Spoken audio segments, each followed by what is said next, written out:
Assalamualaikum warahmatullahi wabarakatuh. Salam sejahtera bagi kita semua. Amin Rohma, dosen pengampu Dr. Wilmi Eka Putra SMSI selaku dosen mata kuliah akuntansi syariah. Baiklah, di sini saya akan memaparkan materi mengenai pengertian akad ijarah. Sebelumnya perkenalkan, nama saya Sakira Fadlila dengan NIM C1C023007 yang akan memaparkan materi mengenai pengertian akad ijarah. Pengertian akad ijarah menurut Syed Sabi dalam fikih sunnah, al-ijarah berasal dari kata al-ajru atau upah yang bermakna al-iwad atau ganti rugi atau kompensasi. Secara syariah, ijarah didefinisikan sebagai akad pemindahan hak guna atas barang atau jasa disertai pembayaran upah atau biaya sewa tanpa diikuti perpindahan hak milik. Dalam hukum Islam terdapat dua jenis ijarah. Yang pertama, ijarah terkait sewa jasa, yaitu kerjakan jasa seorang dengan upah sebagai imbalan atas jasa yang disediakan. Yang kedua, ijarah terkait sewa atau properti, yaitu pemindahan hak penggunaan aset tertentu kepada pihak lain dengan imbalan biaya sewa. Dasar hukum akad al-ijarah ini dibagi menjadi tiga. Yang pertama ada Al-Quran. Di sini ada dibagi menjadi tiga. Quran surat At-Talaq ayat 65, terus Quran surat Al-Qash ayat 28, Quran surat Al-Zukhruf ayat 43, Quran surat Al-Baqarah ayat 2. Yang kedua ada Al-Sunnah dan yang ketiga Al-Ijma. Berikutnya ada jenis-jenis ijarah.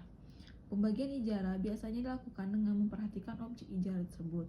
Ditinjau dari segi objeknya, akad ijarah menurut ulama fikih dibagi menjadi dua macam, yaitu yang pertama ijarah al-manafi atau sewa menyewa, yang kedua upah mengupah, yang ketiga ijarah mashufah fi al-zimmah. Selanjutnya itu ada perlakuan akuntansi PASK S107. Pernyataan standar akuntansi keuangan 107, akuntansi ijarah PASK 107 pertama kali dikeluarkan oleh Dewan Standar Akuntansi Keuangan Ikatan Akuntansi Indonesia atau DSAKIAI pada 21 April 2009. PASK ini menggantikan ketentuan terkait penyajian laporan keuangan syariah dalam PASK 59. Akuntansi perbankan syariah yang dikeluarkan pada 1 Mei 2002 berdasarkan surat Dewan Pengurus Nasional.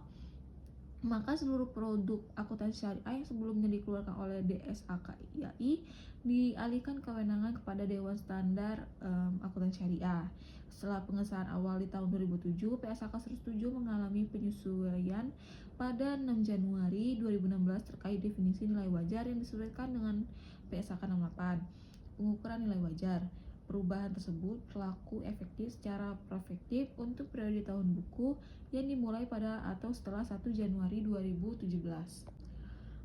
Selanjutnya itu ada ilustrasi akad ijarah, yaitu contoh perhitungan ijarah multijasa pada pembiayaan multiguna adalah pada kasus pembiayaan untuk keperluan belajar di universitas. Pada contoh akad ijarah ini, bank bertindak sebagai pemberi manfaat sehingga perlu menyediakan jasa pendidikan yang akan disewakannya. Hal ini dapat dilakukan melalui perjanjian kerjasama antara bank dengan lembaga pendidikan. Misalnya, biaya kuliah per semester sebesar 5 juta. Sehingga total biaya kuliah selama 8 semester atau 4 tahun adalah sebesar 40 juta. Maka total jasa yang digunakan nasabah adalah sebesar 40 juta. Dan bank menetapkan ujroh atau upah yang mereka inginkan misalnya 8 juta. Sehingga nasabah wajib membayar sewa setiap bulannya sebesar 1 juta per bulannya selama 48 tahun. Baiklah, kesimpulan pada materi ini yaitu ijarah merupakan jenis perikatan atau perjanjian yang bertujuan memperoleh manfaat dari suatu benda milik orang lain melalui pembayaran upah sesuai kesepakatan dan kerelaan kedua pihak dengan mematuhi rukun dan syarat yang telah ditetapkan. Dengan demikian, ijarah adalah bentuk muamalah yang melibatkan dua pihak, yakni pemilik barang atau penyewa yang menyerahkan hak pemanfaatan kepada penyewa untuk diambil manfaatnya dengan imbalan yang telah ditentukan syariah tanpa berujung pada pemindahan kepemilikan. Baiklah, sekian presentasi materi yang dapat saya sampaikan. Mudah-mudahan teman dapat mengerti. Baiklah, saya akan akhirin. Wassalamualaikum warahmatullahi wabarakatuh.